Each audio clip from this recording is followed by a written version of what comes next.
அளவற்ற அருளாளரும் நிகரற்ற அன்புடையவருமாகிய எல்லாம் வல்ல அல்லாஹ் சுப்ஹானஹு வ தஆலாவுடைய அனைத்து புகழும் உண்டாகுக.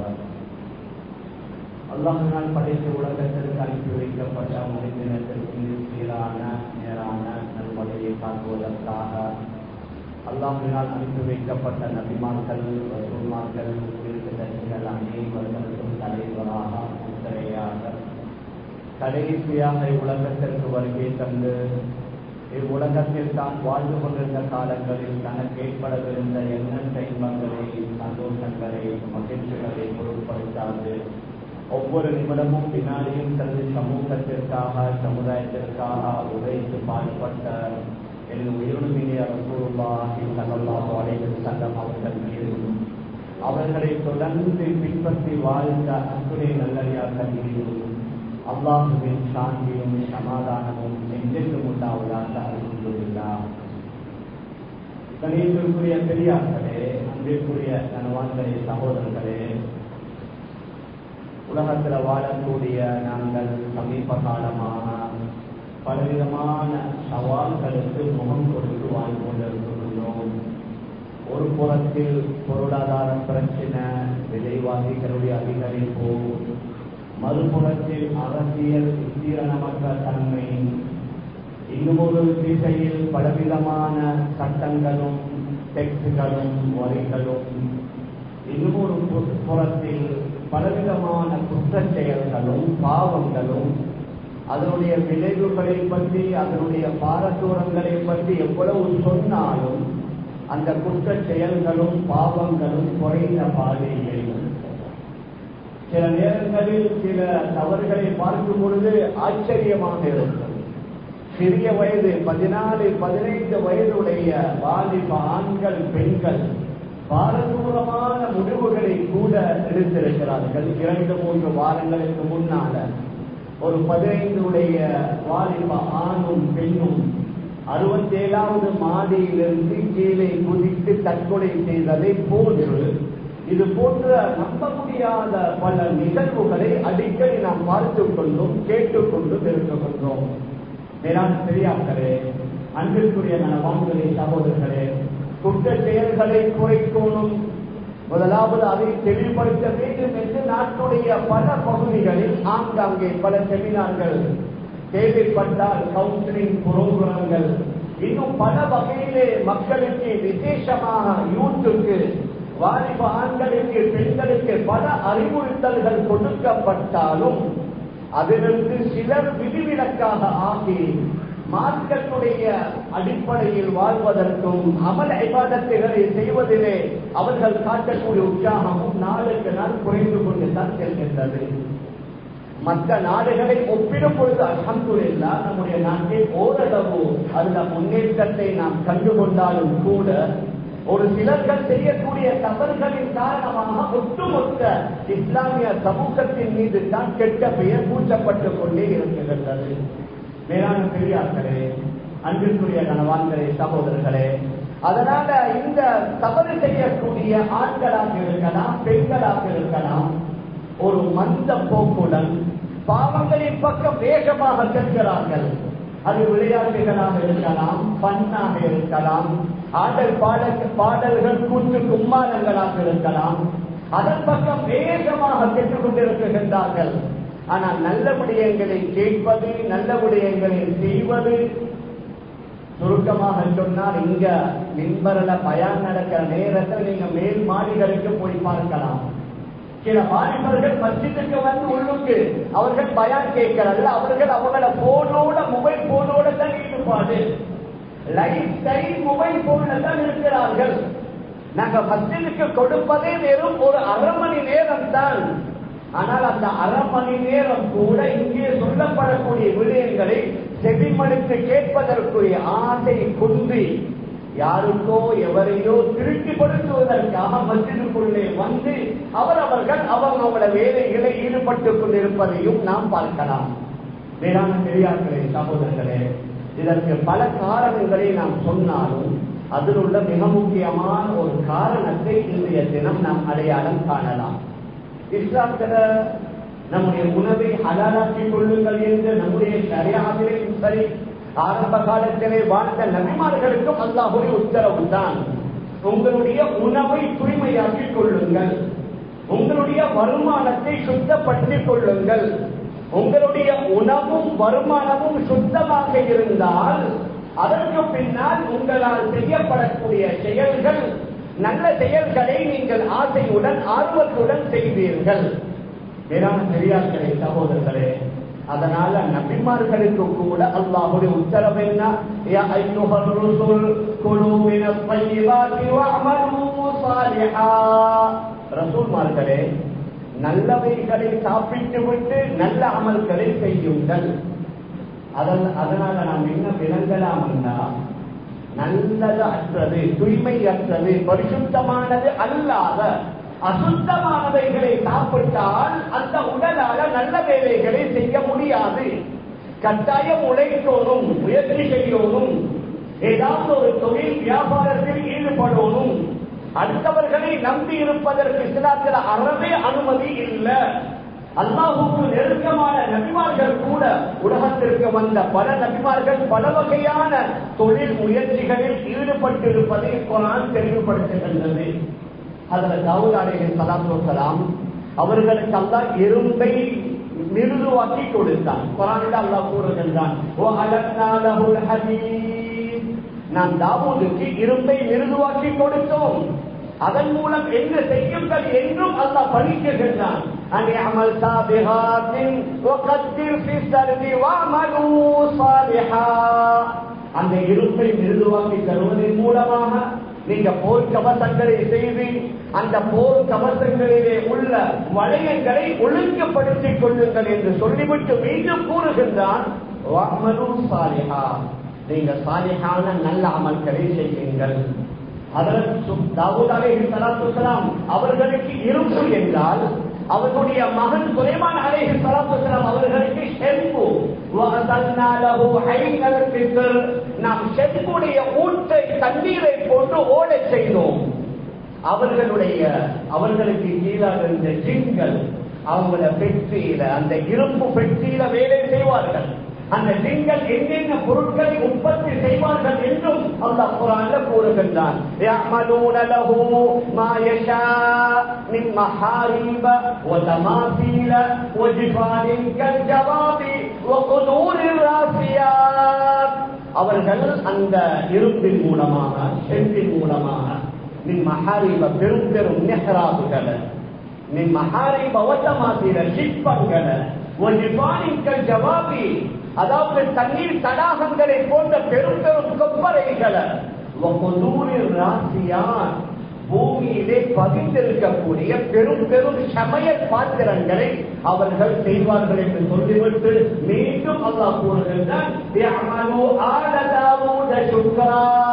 தாவூதுடைய குடும்பமே, இதற்கு நீங்கள் நன்றிக்கடன் நல்ல அமல்களை செய்யுங்கள் என்று அல்லாஹ் கூறுகின்றான். வேளாண் பெரியார்களே, சகோதரர்களே, குர்ஆன்ல பல இடங்களில் நாம் பார்க்கலாம், நீங்கள் நல்லவைகளை சாப்பிட்டு விட்டு நல்ல அமல்களை செய்யுங்கள். அப்படி என்றால் சாப்பாடு நல்லதாக ஆகாவிட்டால் அதன் மூலம் நல்ல அமல்களை செய்ய முடியாது. அதனால தான் ஹஜ்ரத் ரசூலுல்லாஹி ஸல்லல்லாஹு அலைஹி வஸல்லம் அவர்களுக்கு நபி பட்டம் கொடுக்கப்பட்டதற்கு பின்னால கூட அவர்கள் உழைத்தார்கள், முயற்சி செய்தார்கள். நுபுவத்திற்கு முன்னால ஷாம் தேசம் சென்றார்கள் வியாபாரம் செய்வதற்காக. நுபுவத்திற்கு பின்னால மக்காவுடைய அஜியாத் மலை அடிவாரத்தில், மதீனாவுடைய ஜுர்ஃப் என்ற இடத்துல விவசாயம் செய்வதாக சரித்திரம் கூறுகின்றது. வேளாண் பெரியார்களே, சகோதரர்களே, அதனால உழைக்கணும், சிரமப்படணும், கஷ்டப்படணும். யாரு தன்னுடைய கையால சிரமப்பட்டு உழைத்து அதன் மூலம் சம்பாதித்து சாப்பிடுகின்றாரோ அந்த உணவு தான் ஆக நல்ல உணவு என்று நபி அவர்களே ஹதீஸ்ல சொன்னார்கள். மா அக்கல அஹதுன் தஆமன் கத் خيرا من أن يأكل من عمل يديه. ஒரு மனிதன் சாப்பிடக்கூடிய உணவுகளில் ஆக நல்ல உணவு எவன் தன்னுடைய கைகளால் சிரமப்பட்டு கஷ்டப்பட்டு அதன் மூலம் சம்பாதித்து சாப்பிடுகின்றானோ அந்த உணவு தான் ஆக நல்ல உணவு. நபி அல்லாஹ் தாவூத் அலைஹிஸ்ஸலாத்து வஸ்ஸலாம் يأكل من عمل يديه. அதனால் தாவூத் அலைஹிஸ்ஸலாத்து வஸ்ஸலாம் அவர்கள் கூட தன்னுடைய கையால் உழைத்து சாப்பிடுவார்கள் என்று நபி அவர்கள் ஹதீஸ் ஷரீஃபில் கூறியிருக்கிறார். மேலான பெரியார்களே, சகோதரர்களே, அதனால உழைக்கவும் வேண்டும். அந்த உழைப்பை, வியாபாரத்தை இஸ்லாமிய முறைப்படி நாங்கள் செய்ய வேண்டும்.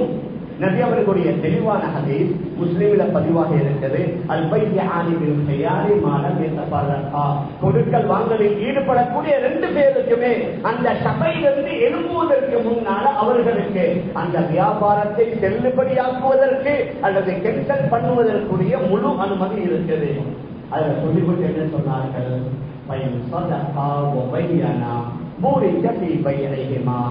ரெண்டு பேருமே அவர்களுடைய வியாபாரத்தில் உண்மையை சொல்லி அந்த பொருளில் உள்ள குறைகளை மறைக்காமல் அவர் நம்பகத்தன்மையுடன் நடந்து உண்மையை சொல்லி நேர்மையாக நடந்தால் அவர்களுடைய வியாபாரத்தில் பரக்கத் செய்யப்படும். அவர்கள் 2 பேர்களுமே பொய்யை கூறுகிறார்கள். 2 பேருமே அதிலே உள்ள குறைகளை மறைக்குகின்றார்கள். 2 பேருடைய வியாபாரத்தில் உள்ள பரக்கத் அது அழிக்கப்பட்டு விடும் என்றார்கள் ஹஜ்ரத் ரசூலுல்லாஹி ஸல்லல்லாஹு அலைஹி வஸல்லம். இந்த இடத்துல நாங்கள் ஒரு உண்மையை பார்க்கணும். ஒரு 30-40 வருடங்களுக்கு முன்னால இந்த மஸ்ஜிதில் இருக்கிற நான் நினைக்கிறேன் 50% மேற்பட்டவர்கள் வெளியூரிலிருந்து வந்து குடியேறியவர்கள். ஒரிஜினல் இந்த பகுதியை பிறப்பிடமாக கொண்டவர்கள் குறைவு. 30-40 வருடங்களுக்கு முன்னால நம்முடைய அந்த ஊர்களில், கிராமங்களில் நம்முடைய வாப்பாமார் அப்பாமார் எக்ஸ்போர்ட் இம்போர்ட் பிசினஸ் இல்ல, பெரிய ஃபேக்டரிகளை வைத்து பிசினஸ் செய்யல, சாதாரணமான சின்ன சின்ன அவர்களுடைய தொழில் வியாபாரம். ஒவ்வொரு வீட்டிலேயும் 8, 10, 12, 14 பிள்ளைகள். ஆனால் அவர் அந்த ஒரு மனிதனுடைய சம்பாத்தியத்தின் மூலமாக முழு குடும்பத்துடைய தேவையும் பூர்த்தியானது.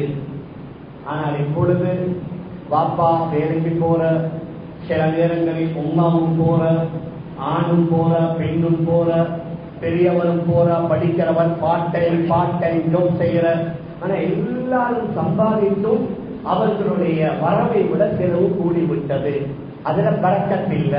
வேளாண் பெரியார்களே, சகோதரர்களே, நாங்க யோசிக்கணும். எங்கேயோ இடத்துல தவறு இருக்குது, மிஸ்டேக் இருக்குது.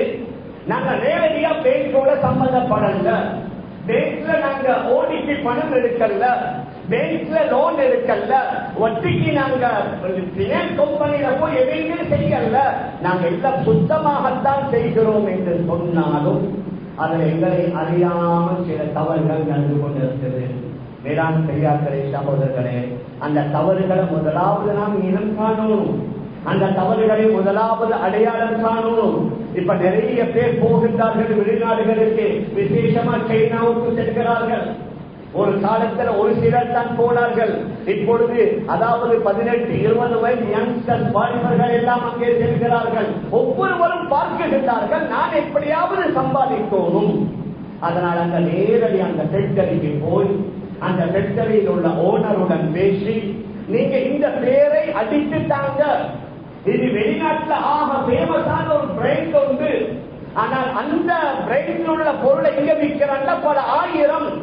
ஆனா நீங்க அதே பேரை அடிச்சுட்டாங்க, அல்லது அதுல உள்ள ஒரே ஒரு எழுத்த மாத்துங்க, அல்லது நீங்க சும்மா அடிங்க. நாங்க அதுல லேபல்ல அந்த நாடுல மேட் இன் இங்கிலீஷ் போடுவோம், மேட் இன் ஜப்பான் என்று போடுவோம். மேலான பெரியார்களே, சகோதரர்களே, ஆனால் பெரிய பெரிய கம்பெனிகளுக்கு அனுமதி இருக்குது. இவர்களுக்கு எதிராக வழக்கு தொடரலாம். அந்த கம்பெனிகள் வழக்கு தொடர ஆரம்பித்தால் லைஃப் டைம் வழக்கு தொடரணும். அந்த அளவுக்கு அவர்களோட பேரை மிஸ்யூஸ் பண்ணி நிறைய பேர் செய்து கொண்டிருக்கிறார்கள். அதனால் அவர்களுடைய கொள்கையை மெயின்டைன் பண்ணுகின்றார்கள். ஆனால் சாதாரணமான மக்கள் ஏமாந்து விடுகிறார்கள். சிலர்கள் சொல்லுவார்கள், இல்ல நாங்கள் உண்மையை கூறுகிறோம், இது இங்கிலீஷ்ல அல்ல, இது சைனால தான், இது நம்பர் 1 அல்ல, இது நம்பர் 2 தான், இது டூப்ளிகேட் தான், நாங்க சொல்லி செய்கிறோம். ஆனால் கொழும்புல உள்ளவர்கள் சொல்லி செய்வீங்க. இதை வாங்கிக் கொண்டு நகரங்களுக்கு, கிராமங்களுக்கு போறவங்க எல்லாம் அதை சொல்லியா விற்பனை செய்வாங்க. மேலான அவங்க வந்து கேட்பாங்க, இருக்கிறத நல்லதை தாங்கன்னு கேட்பாங்க. மேலான பெரியார்களே, அன்பிற்குரிய கணவான்களே, சகோதரர்களே, பேர் மாத்திரம் அல்ல, அங்க செய்யக்கூடிய அந்த மெட்டீரியலுடைய குவாலிட்டி, அது இரும்பாக இருக்கலாம், ஸ்டீலாக இருக்கலாம், பிளாஸ்டிக்காக இருக்கலாம், டெக்ஸ்டைலாக இருக்கலாம், எதுவாக இருந்தாலும் சரி, அதில் எந்த அளவுக்கு அதாவது குறைவான பணத்தின் மூலமாக தயாரிக்க முடியுமோ அந்த அளவுக்கு. சிலவே அதனுடைய அளவை குறைக்கிறது, சிலவே அந்த மெட்டீரியலுடைய தரத்தை குறைக்கிறது. உதாரணமாக ஒன்று 80 மிக்ஸ் பண்ணணும் 80%, இவர் அங்க சொல்லிடுவாங்க நீங்க 60% போடுங்க, மற்றதை நீங்க 60-40 வேறொரு கொள்கையை போட்டியில தயாரிங்க. சமீபத்தில் சைனால நடந்த ஒன்று, எங்களோட ஒரு சகோதரர் காலை முதல் மாலை வரைக்கும் அந்த ஃபேக்டரியுடைய ஓனரோட பேசி நீங்க இதை இப்படி செய்யுங்க, இதுல இந்த கலப்படத்தை போடுங்க, இதுல இதை கொஞ்சம் மிக்ஸ் பண்ணுங்க, மேக்சிமம் எங்களுடைய பொருளுடைய விலை குறையணும் சொல்லி காலை முதல் மாலை வரைக்கும் அவரோட பேசி அங்க செய்கின்ற அந்த தயாரிப்புகள்ல எங்கெந்த குளறுபடிகளை செய்யணுமோ அதெல்லாம் செஞ்சுட்டு நைட்ல டின்னருக்கு போன நேரத்துல ஹலால் ரெஸ்டாரண்ட் தெரிவிக்கிறார். அவர் கேட்டார், நீங்க காலை முதல் மாலை வரைக்கும் செஞ்சது அது ஹலாலா? வேளாண் பெரியார்களே சகோதரர்களே, அவங்களுக்கே விளங்குது எங்களை இந்த சகோதரர்கள் செய்யறது பில. நாங்க கட்டாயம் உணவுல ஹலால் சேர்க்கணும், மாற்றுகள் இல்லை. ஆனா அதுல ஹலால் சேர்க்கிற மாதிரி அந்த உணவை உட்கொள்வதற்குரிய வருமானம் வரக்கூடிய வழி எல்லாம் 100% ஹலாலான்னு நாங்க பார்க்கணும். வேளாண் பெரியார்களே சகோதரர்களே, சில பேர் வெளிநாடுகளில் போறவங்க எங்கள்கிட்ட பணம் தருவாங்க, அந்த நாட்டுல விலை குறவு தானே, நீங்க இதை எனக்கு கொண்டாங்க, நாங்க அதை கொண்டு வந்து கொடுத்தா எவ்வளவுக்கு வாங்கினோமோ அவ்வளவுக்கு தான் கொடுக்கணும். இதை பணம் தந்தவர்கள் எங்கள்கிட்ட பிசினஸ் செய்யல, எங்கள்கிட்ட ஒரு மகப்பத்துல சொல்றாங்க, நீங்க எனக்கு இந்த பொருளை வாங்கி கொண்டு வந்துட்டாங்க. அவர் என்ன நம்புறாருன்னா அதே விலைக்கு நீங்க கொண்டு தருவீங்க. உதாரணமா நீங்க துபாய்க்கு போனீங்க, அவங்களோட வேலை ஒரு இடத்துல அவருடைய பொருளை வாங்க வேறொரு இடத்துக்கு செச்சு பிடிச்சு போறீங்க, ஒரு 1 or 2 hours நீங்க செலவழிக்கிறீங்க. நீங்க வந்து சொல்றீங்க, நான் டெக்ஸியில போனது என்னுடைய நேரத்தை செலவழிச்சது, நான் எனக்கு ஒன்றும் வைக்காம நான் எப்படி அவருக்கு கொடுக்கிறது? நீங்க அவர்கிட்ட எக்ஸ்ட்ரா எடுத்தா அது ஹராம் ஏதாவது. ஏன் அவர்கிட்ட நீங்க கேட்கலாம், உங்களோட இந்த பொருளை நான் பர்ச்சேஸ் பண்ண சிரமப்பட்டேன், டெக்ஸியில போனேன், டைம் செலவழித்தேன், அதனால நீங்க எனக்கு கொஞ்சம் கூட தாங்காடி கேட்டு தந்தால் எடுக்கலாம். அதிகமானவர்கள் சொல்றேன்னா நான் ஒரு தொண்டுக்கு இவ்வளவு வச்சுட்டு கொடுத்தேன், அவர் உங்களோட வியாபாரம் செய்யல, அவர் உங்கள்கிட்ட பணத்தை தந்து இந்த பொருளை வாங்கிட்டாங்கன்னு கூறுகிறார். மேலான பெரியார்களே சகோதரர்களே, அல்லது எங்களை நாட்டுல ஹாபருக்கு சாமான் வந்திருக்குது, இப்ப அதை கிளியர் பண்ண ஒரு ஆளுக்கு பணம் தேவை, அவர் ஒரு 5 மில்லியன் டியூட்டி கட்டணும், அவருக்கு அந்த 5 மில்லியன் இல்ல, பணம் பூரா வைத்திருக்கிறாரு, அவருடைய தொழிலே இதுதான், அவர் நேரடியாக ஈடுபடுறதுல யார் யாருக்கு பணம் தேவையோ அவருக்கு பணம் கொடுக்கிறார். உங்களுக்கு 5 மில்லியன் நான் தாரேன், நீங்க ஒரு மாசத்துல 5.2 மில்லியன் நீங்க எனக்கு தாங்க. இது ஏதாவது, இந்த முறை ஏலாது. மேலான பெரியார்களே சகோதரர்களே, இது பணத்தை கொடுத்து லாபம் எடுப்பது நபி அவர்களுடைய தெளிவான ஹதீஸ். குல்லு கரதின் ஜர்ர நஃபன் ஃபஹுவ ரிபன். எந்த கடன் லாபத்தை இழுத்துக் கொண்டு வருமோ அந்த கடன் வட்டி. ஆனா இதை நீங்க பிசினஸா செய்யலாம், சரியான முறையும் இருக்குது.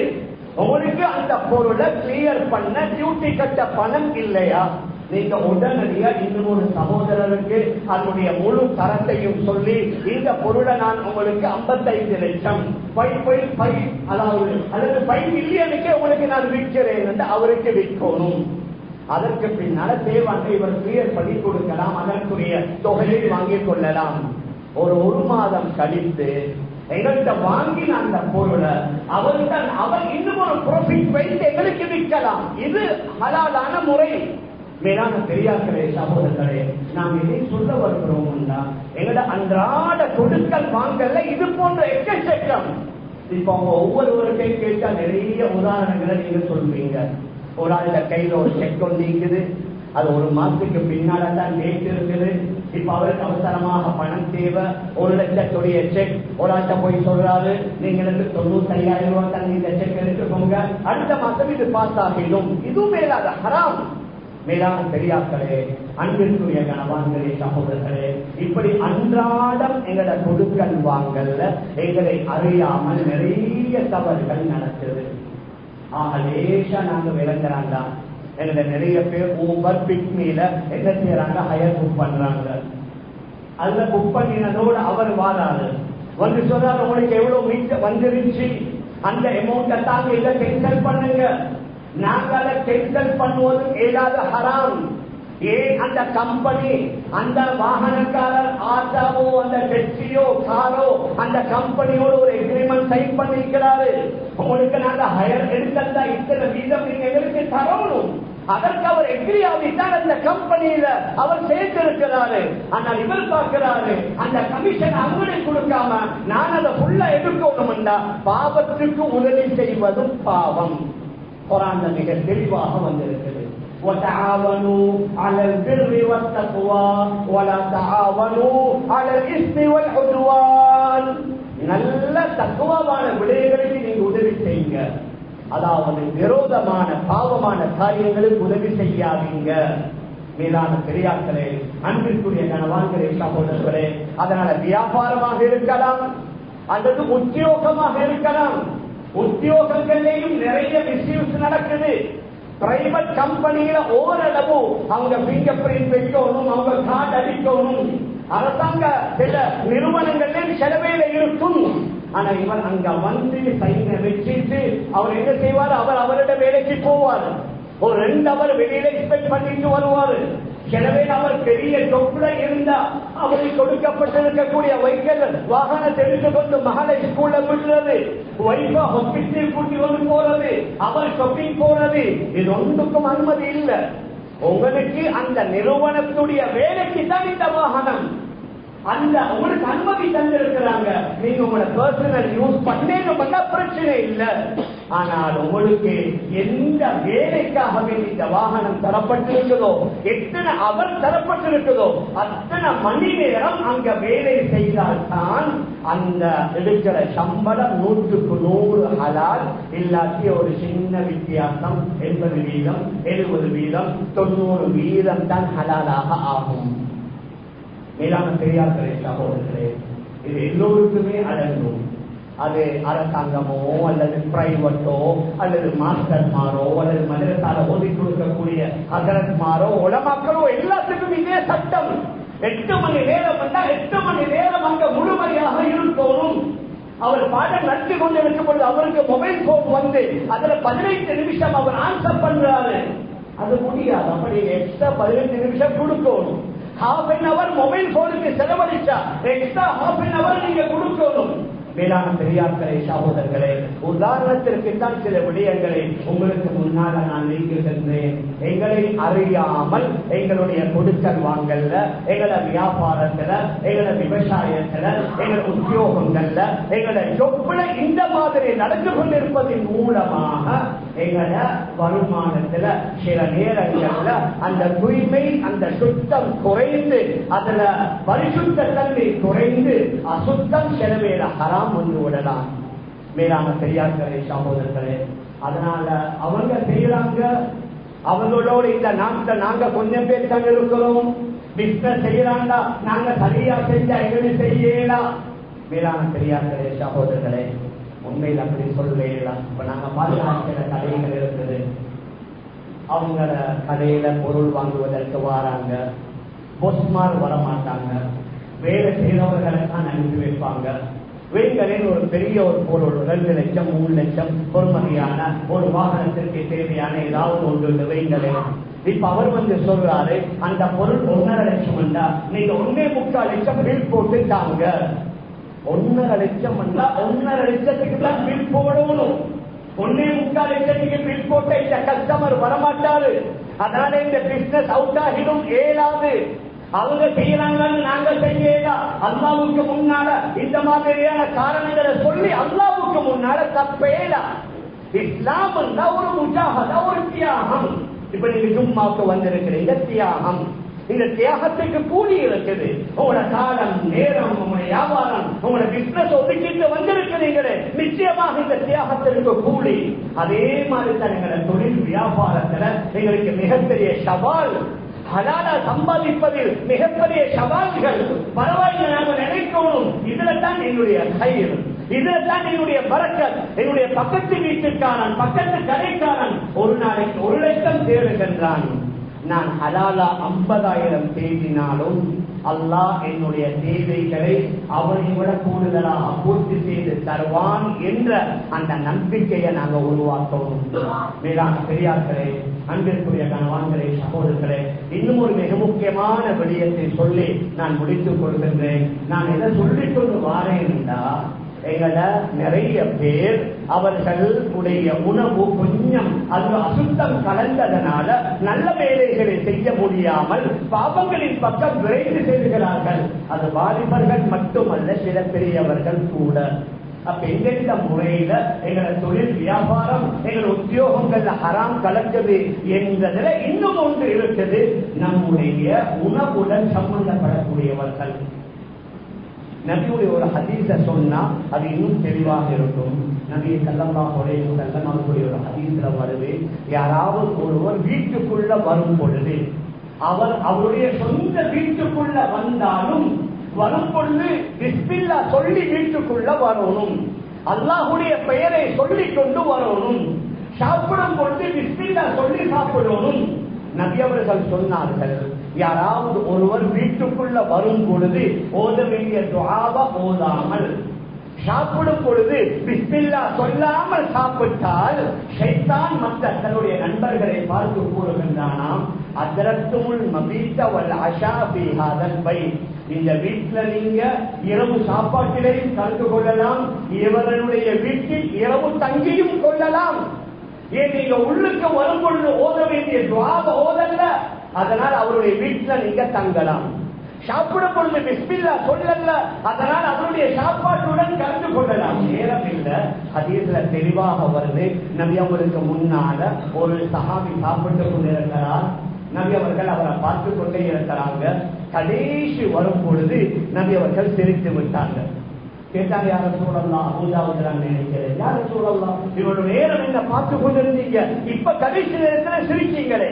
இல்ல, நீங்க ஆரம்பத்துல பிஸ்மில்லாஹ் சொல்ல மறந்தீங்க, உங்களோட சேர்ந்து ஷைத்தானும் சாப்பிட்டு கொண்டிருந்தான், நீங்க கடைசியில அந்த பிஸ்மில்லாஹி அவ்வளவும் வாசரஹு சொன்னீங்க தானே, இந்த நேரத்தில் ஷைத்தான் சாப்பிட்டதை வாந்தியாக எடுத்து விட்டு ஓடிக்கொண்டிருப்பதை பார்த்து நான் சிரிக்கின்றேன். நபியவர்கள் சொன்னார்கள், இன்ன ஷைத்தான யஸ்தஹில்லு தஆம அல்லா யுذكر اسم الله عليه, எந்த உணவுல அல்லாஹ்வுடைய பெயர் சொல்லப்படுவதில்லையோ அந்த உணவில் ஷைத்தானும் சேர்ந்து கொள்கின்றான்.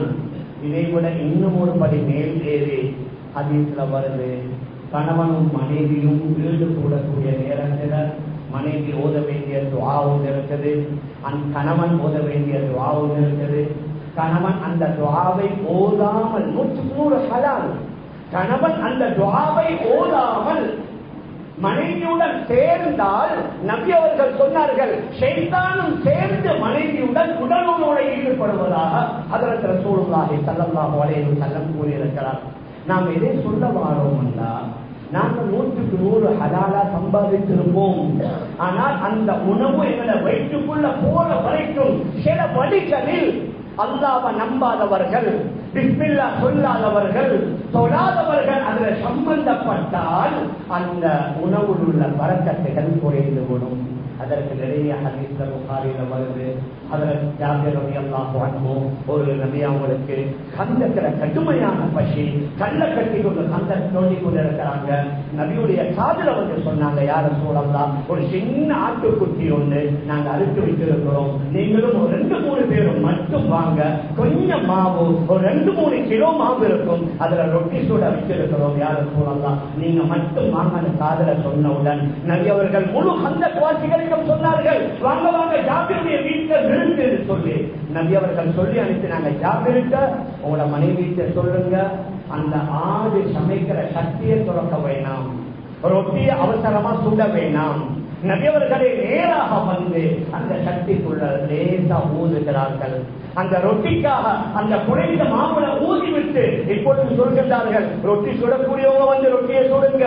நபி அவர்களே அந்த சக்திக்கு பக்கத்தில் நின்று அந்த மூடிய புல்லா துறக்காமல் அதுல கொஞ்சம் துறந்து 10 பேரா சஹாபாக்களை வர சொல்லி கிட்டத்தட்ட 1000 பேர், இது கதை கலந்த புகாரில பல இடங்கள்ல வருது, 1000 பேருக்கு மேற்பட்டவர்கள் அந்த ஒரு ஆட்டுக்குட்டியால வயிறு நிறைய சாப்பிட்டதா ஹதீஸ்ல வருது. ஏன்? நல்லவர் சம்பந்தப்பட்டது. நல்லவன் தான். நபி அவர்களை விட நல்லவர் யார் இருக்க முடியும்? அதனால எங்களுடைய உணவில் தயாரிக்கக்கூடியவர்கள் நல்லவர்களாக இருந்து அதில் பழக்கத்தை ஏற்படும். ரெஸ்டாரண்ட்காரங்களோ ஹோட்டல்காரங்களோ கோபித்துக் கொள்ள வேணாம். நான் எதை சொல்ல வரேன்டா, நீங்க வேலைக்கு வச்சிருக்கிறவங்க அவங்க காலையில பட்ஜெட் சொல்லுறாங்களா, அவங்க ஐஷா சொல்லுறாங்களா, சமைப்பதற்கு முன்னால அவர்கள் பிஸ்மில்லா சொல்லி சமைக்கிறார்களா என்ற இப்ப முந்தி மாதிரி இல்ல. நிறைய பேர் வெளியில தான் இந்த ஸ்ட்ரீட் ஃபுட் ஆங்காங்கே கடைகள் இருக்குது, வேலை ரேஷைக்காக வேண்டி அடிக்கடி வெளியில சாப்பிடுகின்றார்கள். யாரும் தவறா நினைக்காதீங்க. இந்த வெளி உணவும் எங்களுடைய அமல்ல மிகப்பெரிய தாக்கத்தை ஏற்படுத்தும். மேக்சிமம் நாங்க வீட்டுல சமைப்போம். எப்பயாவது ஏதாவது ஒரு கட்டத்துல வெளியில வாங்கினா பரவாயில்லை. ஆனாலும் அல்ஹம்துலில்லாஹ் சில ரெஸ்டாரண்ட் சில ஹோட்டல்காரவங்க ஓனரும் அமல் இபாதத்தோட வேலை செய்யறவங்களும் அமல் இபாதத்தோட அவர்கள் பக்குவமா பிஸ்மில்லா சொல்லி அவர்களுடைய பஜ்ருடைய தொழுகையை தொழுது இஷாவுடைய தொழுகையை தொழுது அதுல பங்கு கொள்கிறார்கள் என்றால் நிச்சயமாக அதுல கைகள் பறக்கத்திருக்கும். அதற்கு மாற்றமாக புதிய புதிய ரெஸ்டாரண்ட் அங்கு இந்த மெனு இருக்குது, இங்க அந்த மெனு இருக்குது, நாங்க பணம் கொடுத்து தானே சாப்பிடுறோம், அங்க ஹலால் போட்டு போட்டு இருக்குது, நாங்க இல்லன்னு சொல்லல, நான் ஹராமுன்னு சொல்லல, நல்ல விளைக்கோங்க. ஆனால் பேருகள் என்னன்னா அங்க சமைக்கிறவங்க கொஞ்சம் அமலோட அல்லது இபாதத்தோட ஜிக்ரோட இல்ல சம்பந்தப்பட்டார்கள் என்றால் இன்ஷா அல்லாஹ் அதுல கயிர்கள் பரக்கத்துகள் இருக்கும். அதோட இன்னும் ஒரு விடயம், நிறைய வீட்டுல பெண்கள் வேலை செய்கிறார்கள். ஒன்று கிளீனிங் வேலை தாராளம் செய்யலாம். மாற்று மத பெண்களும் இருப்பாங்க, ஆண்களும் இருப்பாங்க. ஆனா நாங்க சமைக்கிற அந்த வீட்டுல சமைக்கிற சாப்பாட்டை எங்களை பெண்களே தான் சமைக்கிறது நல்லது. இன்னொரு பெண்கள் அல்ஹம்துலில்லாஹ் தஹஜ்ஜுத் சொல்லுவாங்க, ஃபஜ்ர் சொல்லுவாங்க, குர்ஆன் ஓதுவாங்க, திக்ர் செய்வாங்க. அந்த அமல்களின் மூலமாக அந்த உணவுல மிகப்பெரிய ஒரு தாக்கம் ஏற்படும். அதெல்லாம வேலை செய்யறவர்களுக்கு நாங்கள் எல்லா பொறுப்பை கொடுத்து விட்டோம் என்றால் அதில் உள்ள கயிறுகள்ல பரக்கத்தைகள்ல நிச்சயமாக குறைவு ஏற்பட்டுவிடும். நாங்கள் சாதாரணமாக பார்க்கலாம். ஜமாத்துகள் அல்ஹம்துலில்லாஹ் அல்லாஹ்வுடைய பாதையில எல்லா ஊர்களுக்கும் போறாங்க. போறவர்கள் யாரும் செஃப் இல்ல, அவர்கள் சாதாரணமான மக்கள். அவர்களே அவர்களுடைய பாத்திரங்களை எடுத்துக்கொண்டு போய் பொருட்களை கொண்டு போய் அவர்கள் மஸ்ஜிதுல தங்கி சமைக்கிறாங்க.